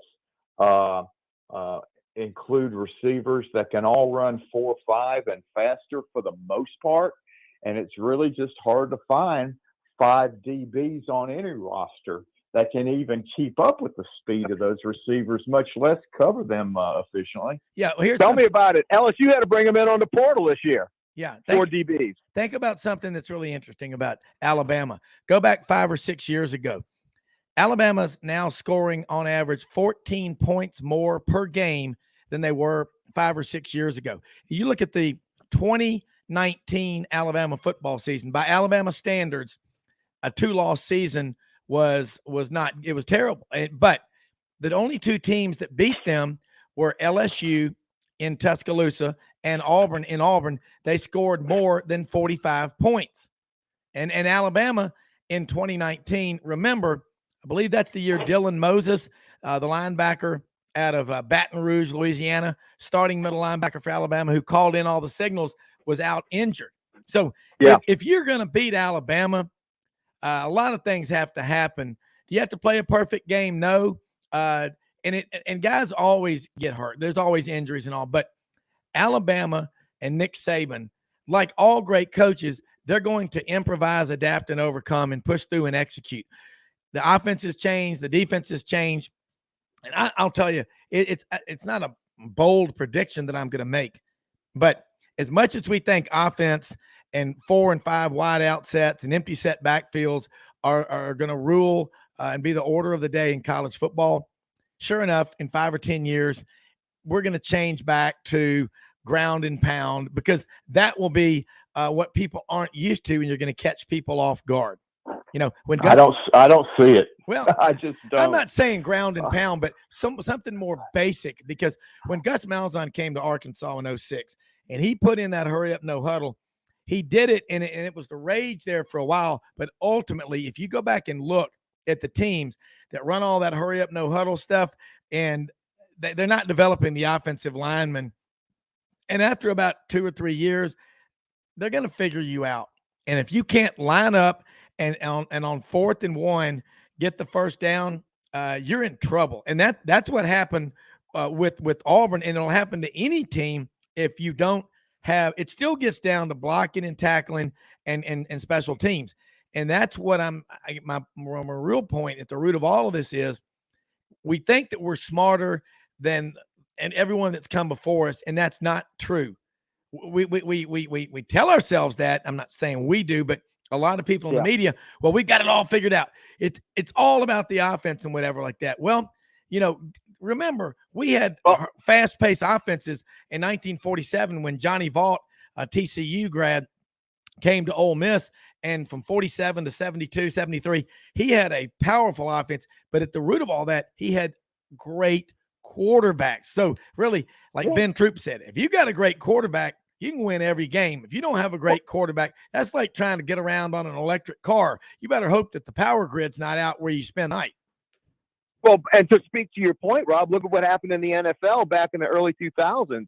I mean, here it was, we were a passing league, and in the team that spawned, such great passing attacks with Marino and Duper and Clayton, wound up going back to the single wing and the Wildcat. Yeah, I mean, so every now and again, you throw a wrinkle in because somebody's not used to it.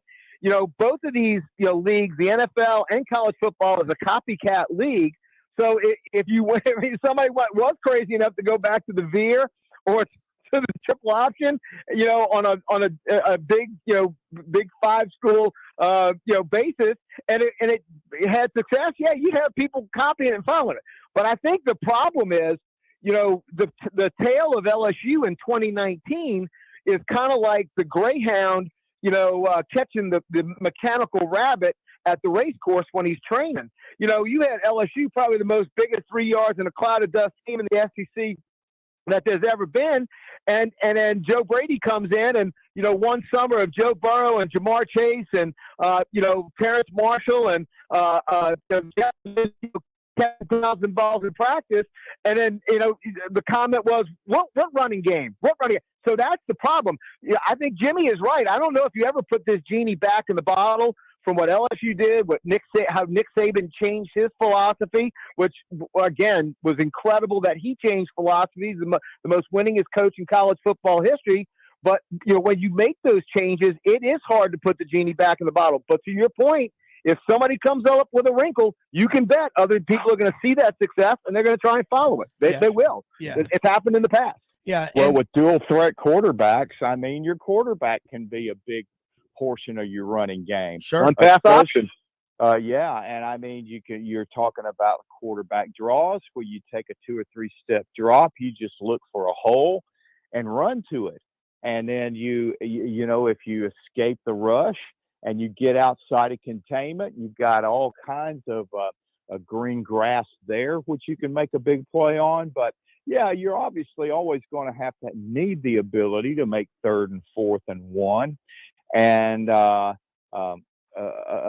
that your opponent's going to be, putting everybody up there on the line of scrimmage and try to run blitz and all of that. So it's a constant guessing game, and it's going to be going on between defensive and offensive coordinators for the next 30 years. And you're going to have eventually different rule changes. And again, in college football, that is just what makes it so unpredictable, because you've got so many players that aren't going to play NFL football. But what makes it different in the SEC, you have so many players in this league that are going to play football than in other conferences. So it's a great mixture of players that are really good college football players, and in a lot of cases even great, but they might be just a half a second or 3/4 of a second too slow to be as effective in the NFL, which, makes the difference.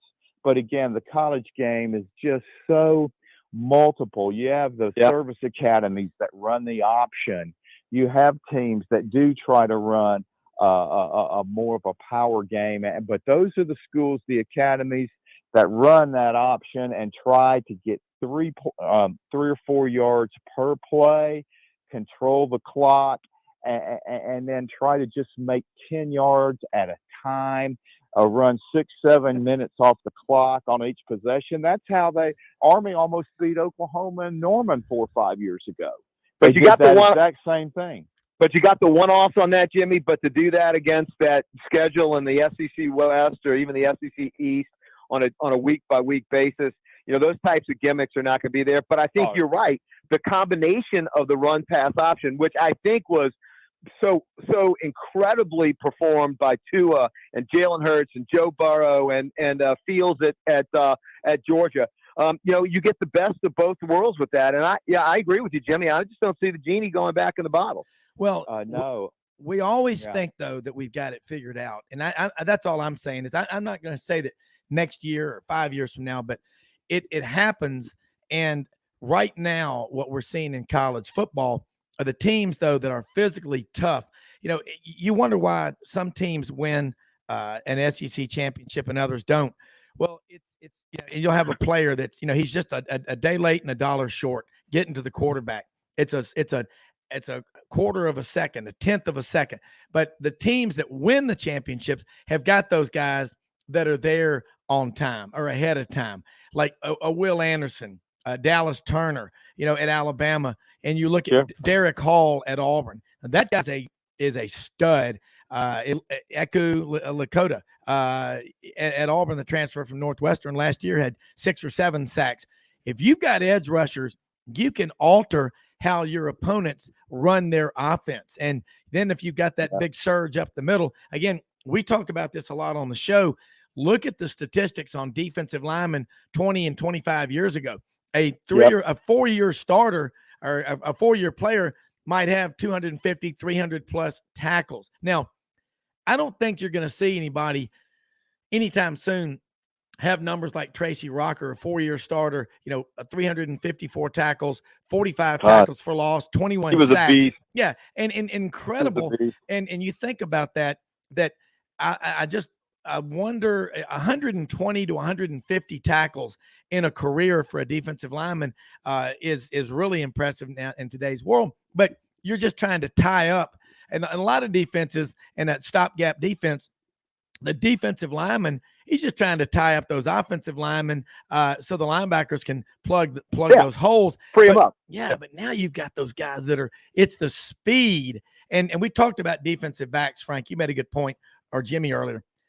Who's got 5 defensive backs who can cover that? Well, if you've got a real big surge, a good surge up front from your interior linemen and your edge rushers, you can make that secondary's job a lot easier than no pass rush at all, where the quarterback is standing in the pocket for 2 or 3 seconds, checking off his primary, his second, his third, his fourth read, and then he dumps underneath to some guy like Clyde Edward-Helaire, who, by the way, at 5'7", was one of the most physical backs. And we saw him run over people a number of times, like in the Alabama game. But, it's really neat, though. We're talking football, X's and O's and strategy and all. And we've got some really good coaches in here. But you still got to have the players who are physically and mentally tough enough to make those plays. And that's something is field awareness, knowing where the yard marker is, knowing what down it is, knowing how much time is left, knowing to fall down, stay in bounds. Okay. So there's a lot of stuff. Football IQ. Yeah. Football IQ. And Jimmy, Frank, that right there, how many games, if not every game, are decided on 4 or 5 plays? It's never going to change. So you think about it. Football's a 60-minute game plus overtime now, okay? But you hate it when it comes down to the last second and you lose, because really a football game is the first quarter, the last 5 minutes of the second quarter, first 5 minutes of the third quarter, and the fourth quarter. So there's about 20 minutes in there where a lot of teams just kind of go through the motions. It's the teams that play the full 60 and have the depth to do it, I think, that win the champ. You look at Alabama. You don't see that many guys dropping passes, because you know why? If the guy's out there dropping multiple passes in every game, he's no longer on the field. He's sitting over there on the sidelines with the other guys that aren't starting. So it works. You get their attention. You know how you do it? You take away playing time, Jimmy. Well, yeah, and that's another aspect of football at this level. Certain players don't relish competition. If they're not incentivized, I guess, by competition. So if they're not used to have gone up against players, not only on opposing teams that are as good as they are at this level, but also against teammates that are as good as you are, or maybe even better, some of these youngsters don't adapt to it well, so they want to go to another school. You've got all kinds of different personalities that come to these programs that are, like I said, certain things have just kind of been handed to them. They hadn't had to work for them, and that's why coaching these programs that seemingly have tremendous amounts of talent is much harder than people think it is, because you've got to mold those individual personalities into one unit, and that can play together and isn't selfish. They're not worried about their stats. They're worried about the overall performance of the team. Absolutely. The Alabama left tackle plays an SEC game every day practice. Yeah, absolutely. Hey, guys, let's do this. Everybody hold their collective thoughts, and we're going to be right back with more after this break. Maury Gaston should be checking in with us momentarily from ASIPCO, American Cast Iron Pipe Company. Going to have some words about that great company. And again, thanks to all of our sponsors, great folks like Red River Ford Toyota in Wynne, Arkansas. Check them out, folks. They will deliver anywhere. RedRiverFordToyota.com. And if you are out riding around, you're probably seeing a lot of farms irrigating. There's equipment out there, I'm willing to bet you, from ECS House Industries. They're breaking ground wherever you are. They also do the aerators for aquaculture, the catfish farms. You'll see them everywhere, all from Cherry Valley, right in the heart of the Mississippi Delta, ECS House Industries. And if you're eating anything you like eating, hey, go into your kitchen from Kitchens Unlimited and put some Miss Rubin's rubs on there. White Magic, Creole Magic, Black Magic, and Fish Magic, and the marinades as well. Get them at Publix. Get them at Piggly Wiggly. Got to love the pig. There are over 500 of them around. Started in Memphis with Clarence Saunders. They're still around. Or if they don't have them, go to the website, missrubens.com. They are good on everything. And we'll be back with more for the final segment on this Monday morning, July 18th, day one of SEC Media Days, the unofficial/official start of the college football season.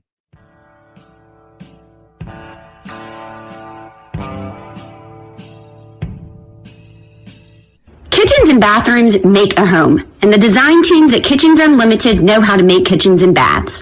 They know it all because they have seen it all. Kitchens Unlimited has been designing and remodeling the Mid-South kitchens and baths for over 50 years. Check out their showroom at 3550 Summer Avenue or visit them on the web at kitchensunlimited.net. If you have a crash, dent or ding, go to G.E. Patterson and BB King for Tom Martin's Body Shop. Come on down to Hewlett & Dunn Boot and Clothing Company, located on Historical Square in Collierville, Tennessee. Hewlett & Dunn is the second largest Filson dealer in the Southeast, stocked with Southern brands you know and trust. And a new inventory arriving all the time. Do yourself or someone you know and love a favor and visit this store. Open Monday through Saturday, 10 a.m. to 5 p.m. Red River Ford and Toyota, located in Wynne, Arkansas. If you're in the market for a new or used car, truck, or SUV, call, go online, or drop by and see them. Located 45 minutes from Memphis, go off the 4-city exit on I-40 and go north about 15 minutes on Highway 1. Easy to work with and still believe in customer service. If you live out of town, they will deliver your vehicle to you. RedRiverFordToyota.com. Just see what they can do. As an agricultural producer, no matter where you farm, minimum tillage is a primary concern each and every season. At House Industries in Cherry Valley, Arkansas, we manufacture equipment to help you maximize efficiency when planting and watering a crop. Pieces like the pulverizer, Better Roller, 3-bar do-all, and bed conditioner assist you in optimizing seatbed preparation and ultimately your bottom line. Visit houseindustriesinc.com to locate the dealer nearest you. House Industries, breaking ground. Sidelines with Rob Brown. Talk sporty to me.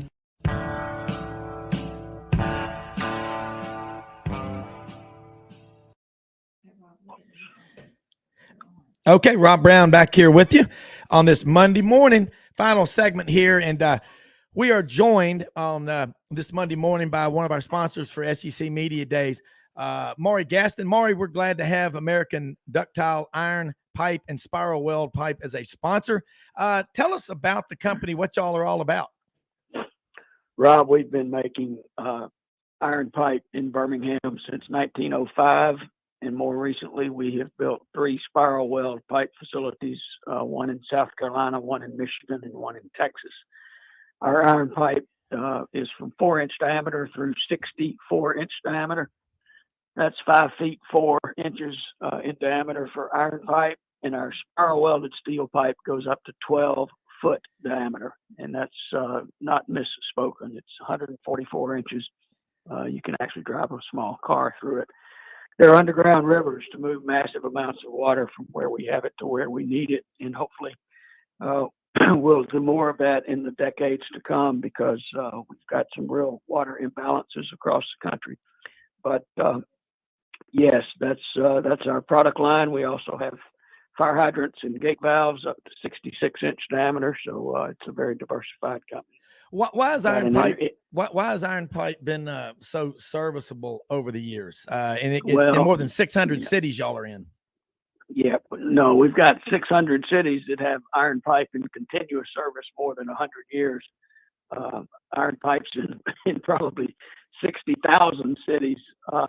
It's one of these products that's been around so long, people take it for granted, and they think that something that's new and fancier is better, and that's certainly not the case with respect to iron and steel pipe. It's serviceable because it's got natural properties of strength and toughness, impact resistance. Modern ductile iron pipe has got ductility. You can bend it without breaking it. It can absorb a blow and impact. That's called resilience, the ability to continue to perform after something bad happens. It's just like the best lineman in the SEC. It's tough and it's strong, and it takes a licking and keeps on ticking, as the old Timex ad said. That's right. Hey, look, where can our fans, our listeners, we got a lot of people that listen all over the South, all over the country. A lot of them are in construction business, and they want to get the best. How can they find out more? That's right. And they're all turning on their tap throughout the day. And the chances are the water that they're enjoying in their homes and businesses is being delivered to them through iron and steel pipe.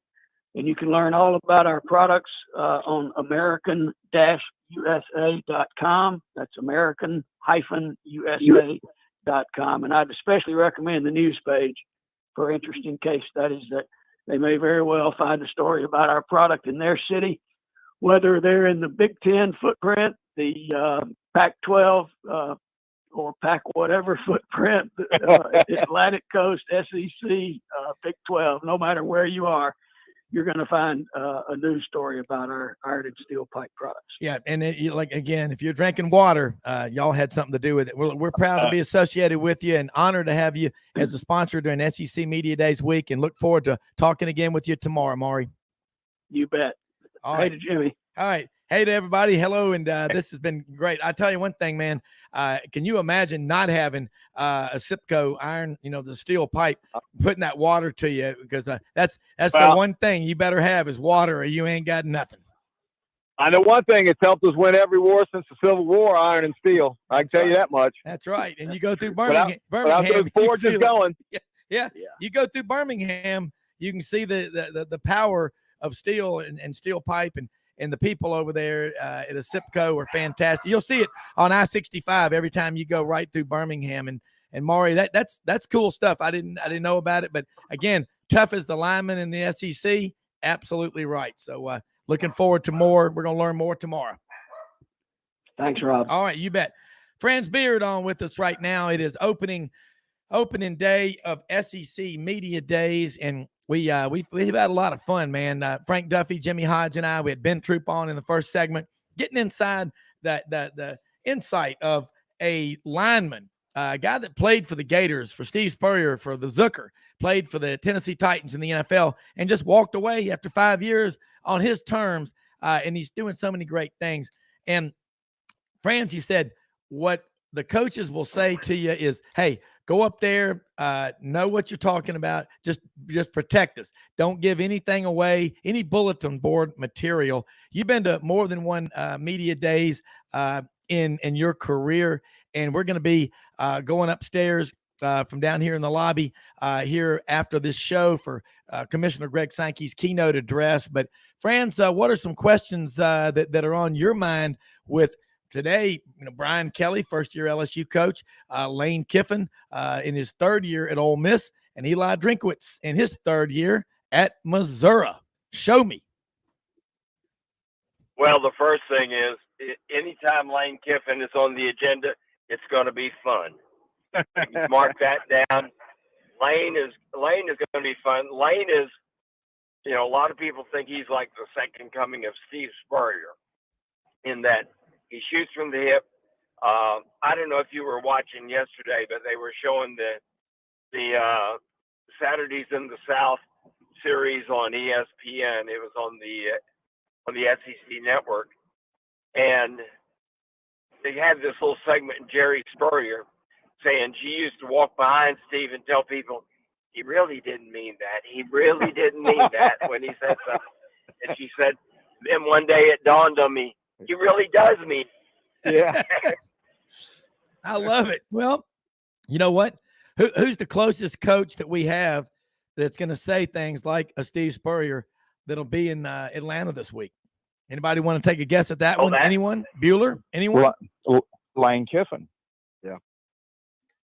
I'd say Lane Kiffin is a godsend to this conference because, Kirby, as great a coaches as Nick Saban and Kirby Smart are, and there's no question, they're absolutely the top of the profession, maybe two of the best that have ever been, judging by what we've seen from them. But here's the thing. You got to have somebody that comes in there and stirs the pot a little bit. And Lane does that. And he says the things that I think Nick and Kirby and people like that would love to say, but are afraid to. And I think Lane figures, I'm tough enough. Say what you want to say about me, but I'm going to say what I need to say. And that's refreshing. Well, it really is. Frank, jump in. Well, no, you're exactly right. When we lost Les Miles and we lost Coach Ogeron, who are always good for a quip or two, the mantle has now fallen on Lane Kiffin to be the entertainer of the group, and I think he comes through. It might take a tweet. It might not exactly be in front of the microphone, though. I think that microphone, when that red light goes on, I think he knows it's showtime. So there's no telling what you're going to get today from Lane. Well, Mike Leach is a solid number 2. Yeah, exactly. Yeah. He's pretty, but he may talk about the Peloponnesian Wars or something totally. That's he's a little bit more abstract. That's what's so great about him. Yeah.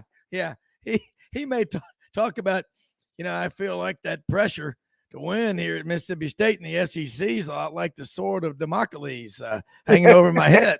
But do what? Well, you talk about the chicken and the egg, and the chicken's really committed. Franz Beard, the Iron Duke Franz Beard on here on Sidelines with us this Monday morning, July 18th. And holy shnikes, guys, it is the unofficial / official start of college football. X's and O's, depth charts. We're talking about football, not those other topics. And you can't help but talk about them, but we're talking about football. And the line of demarcation was drawn last night at midnight. So y'all remember Professor Turgeson from that movie Back to School, Sam Kinison?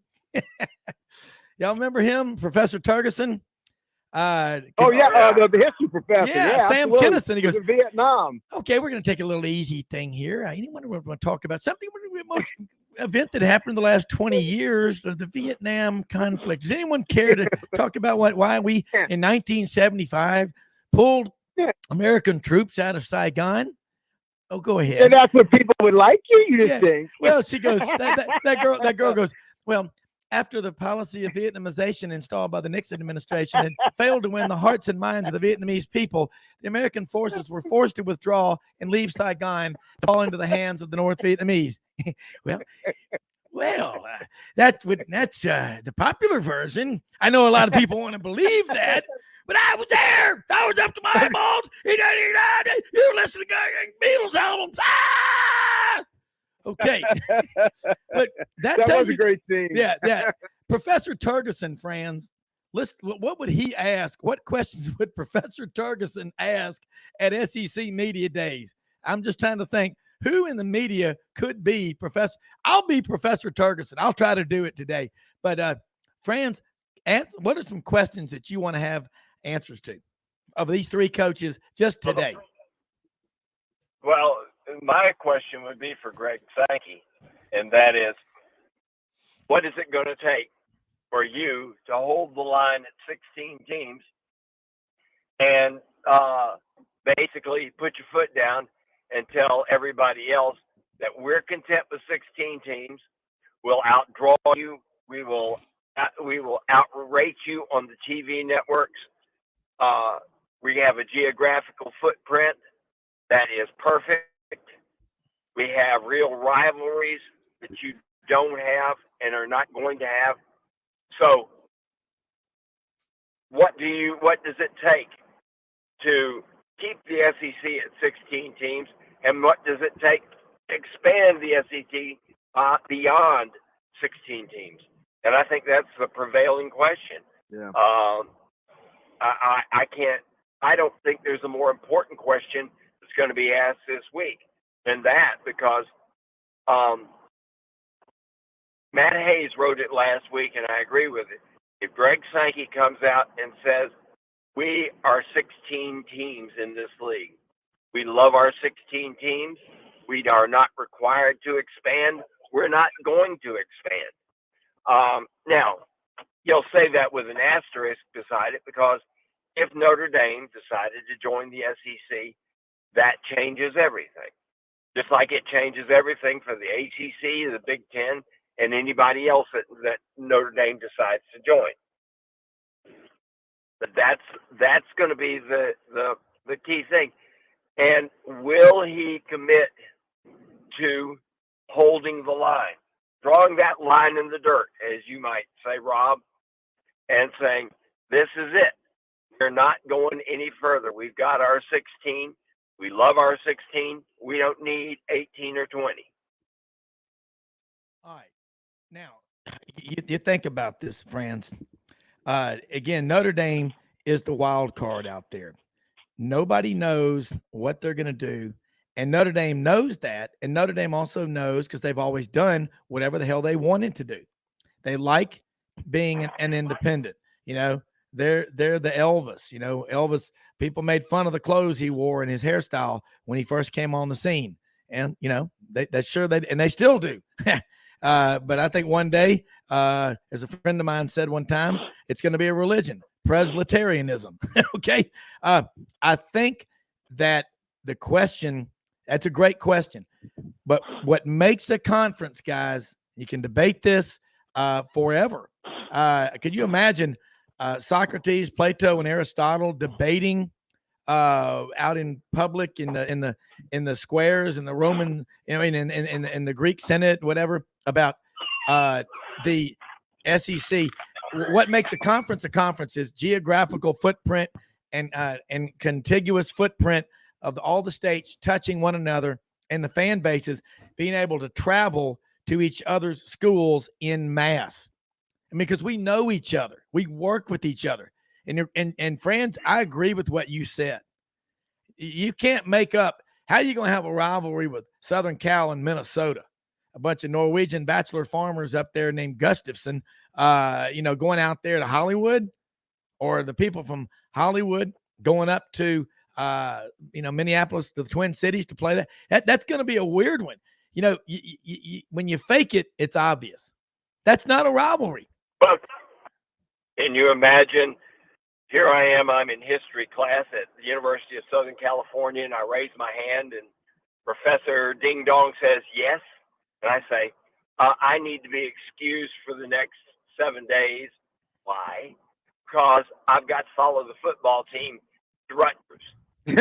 And well, anyone? My buddies and me have pooled our resources, and we have a 1988 Ford Tempo. And we're going to take a road trip, and we're going to stop in Nashville at a fraternity house there, and have a fun night at the fraternity house. Yeah, I mean, and going to the birthplace road trip.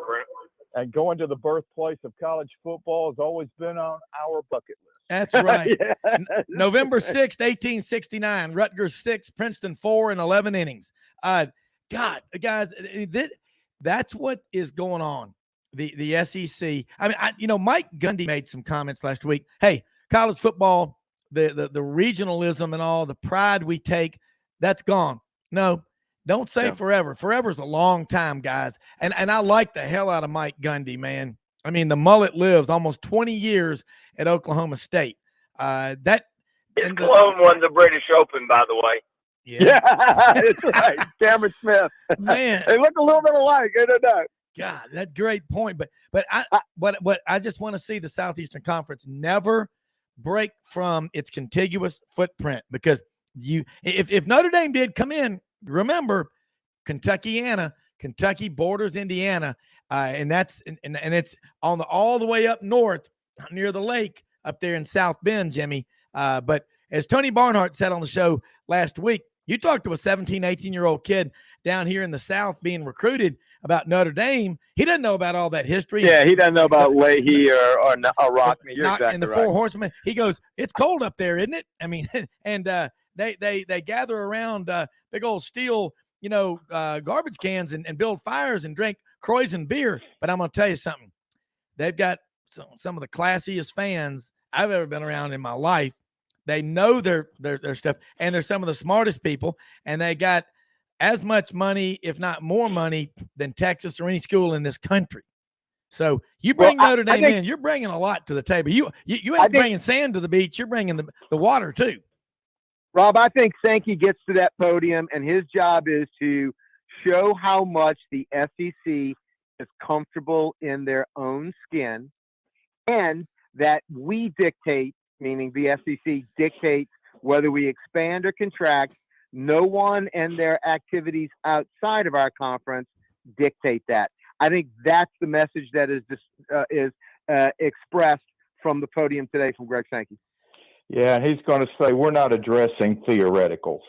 We'll handle things as real life events take place, and then make decisions from that point on. And then Thursday afternoon, when the last speaker is up on the podium, someone's going to break a story that I'm kidding. Florida State, Miami, Clemson, and UVA are coming in. I was there last year in the room. Jimbo Fisher was up there for Texas A&M, and someone said, what about this story breaking that Texas and Oklahoma have inquired about joining the SEC?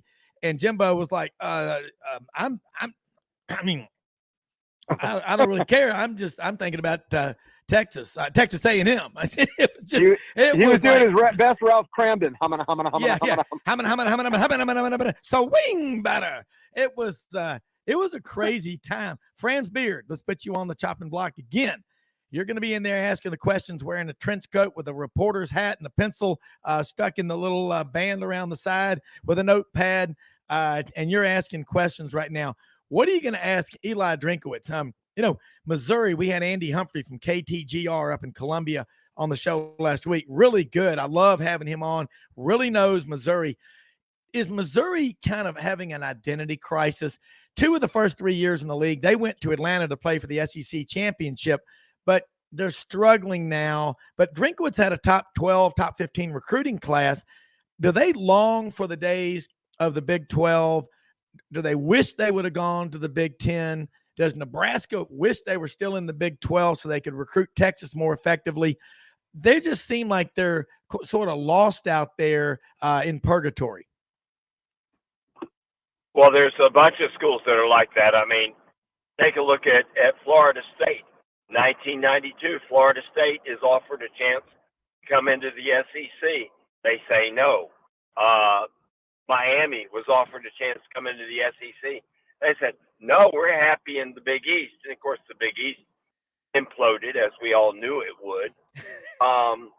Florida State, when Bobby Bowden retired, well, even before that, because, you know, Bobby's like the Rolling Stones. You know, Keith Richards has been dead for 36 years, and they bring out his cadaver onto the stage and let it fall a little like he's alive up there. He's not. He's been dead since '81. And but they still bring out his cadaver up on the stage. You know, Bobby Bowden got old. There's no other way to put it. He got old, and he lost Mark Richt and Chuck D'Amato, the two guys that made the whole thing go for him. Richt was the brilliant recruiter, and Chuck DeChest was the enforcer. The kids knew that if there was a problem, they had to deal with Chuck DeChest, and they didn't like that. Yeah. So you've got a situation where you've got a lot of schools that wonder what if. I think Missouri is probably one of them. They are more of a geographic fit, realistically, than, oh my gosh, what an accident. I'm driving in my car, and there's a car that slipped on the side and everything like that, and they got the jaws of life out. Oh my goodness. Say your prayers, man. Which one of my best friends said they had to use to get the baby out of his wife's womb. The suction cup just didn't work. Exactly. But you know, I think Missouri feels like the redheaded stepchild of the SEC. And you look at it, they've got wrestling, for example, and they're really good in wrestling. Well, we don't have wrestling in the SEC. I think they fit, you know, they have cold winters. Well, for the most part, we don't have cold winters in the SEC. You know, they have more in common with Iowa and Illinois and Wisconsin than they do the Southeastern Conference. They're here because of the St. Louis television market is why they're here. But guys, and St. Louis, Kansas City, you are into the Southern Illinois, which is a larger market than what we really think it is. You know, it's a situation where we took them because of television markets. And in retrospect, I think the SEC probably looks back and says, what the hell were we thinking here? Well, let me throw one at you, friends. A Friday night, let's say it's a Saturday night, prime time, Missouri at home in Columbia playing against Georgia. And at the same time, the Cardinals are in the National League Championship Series winner take all game. Which has a larger set of eyeballs watching the TV sets, the colored TV sets especially? Well, you know, that they do have color TV now. I have been assured that they do have color TV in Missouri. Yeah. I've been told that's true. Yeah. But people are going to watch the Cardinals. Yeah. I mean, there you Cardinals, go. People grow up on the Cardinals. When I was during my family's 3-year exile to Mississippi, the local radio stations carried the Cardinals. Sure. And this is in Mississippi, because people don't realize that Oxford to Cape Girardeau is a short little bump. You know, Memphis is the speed bump between northern Mississippi and Cape Girardeau. So I think that you've got a situation where it's just my opinion, but I don't believe that this has worked out nearly as well for the SEC by adding Missouri as they thought it would. Yeah. Here's another question, Franz, for you. Let's say you've got the president's State of the Union address. The Queen is in the house to say something. She's 130 or whatever. And then Auburn or Alabama are playing for the national championship. Which draws a bigger audience? Well, anything that's got Auburn and Alabama going, whether it's, they could be going for the World Monopoly Championship.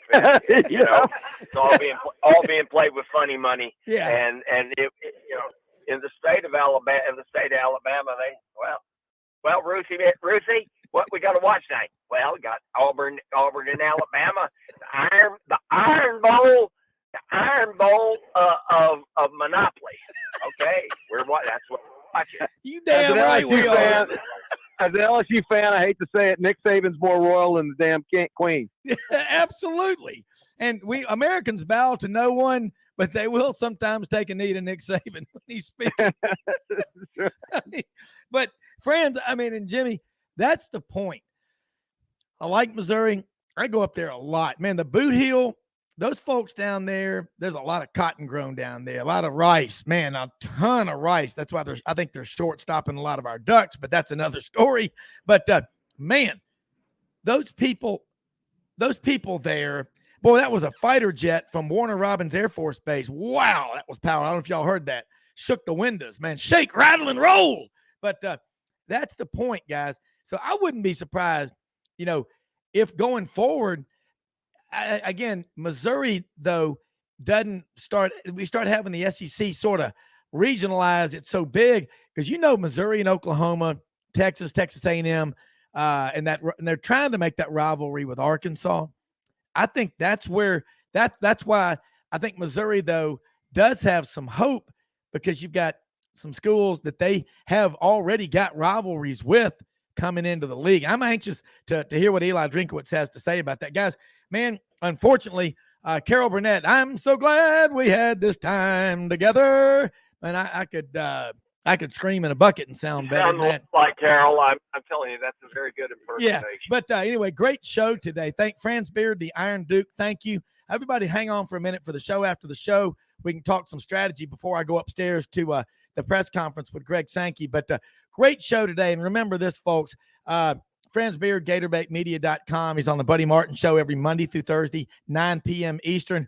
Ben Troup as well. God, what a great one that was with him. And he was just first class. And you talk about student athletes taking their lives and just multiplying it and making it better and better for other people as well. That's the story of the native of Swainsboro, Georgia, Ben Troup. We'll be back on with you again tomorrow morning. But remember, go out and help somebody with the expectation of getting nothing in return. Don't give to get, give to good, out of the goodness of your heart. Most often we see the face of Christ in the least among us. If you missed us live, go to 680thefan.com, the podcast park in Atlanta. And we're proud of our sponsors that especially they're paying for the media days. Miss Rubens Rubs, great folks, White Magic, Black Magic, Seafood Magic, and Creole Magic, and SIPCO, American Cast Iron Pipe Company, and Spiral Weld. Proud to be associated with all of them and all of our sponsors. And Gateway Tire and Service Center. We go the distance for our customers in the communities where we do business. Until then, everybody have a great day. We'll be back on tomorrow talking about SEC Media Days. Here we come, folks. It's football time, and wherever you are in Tennessee.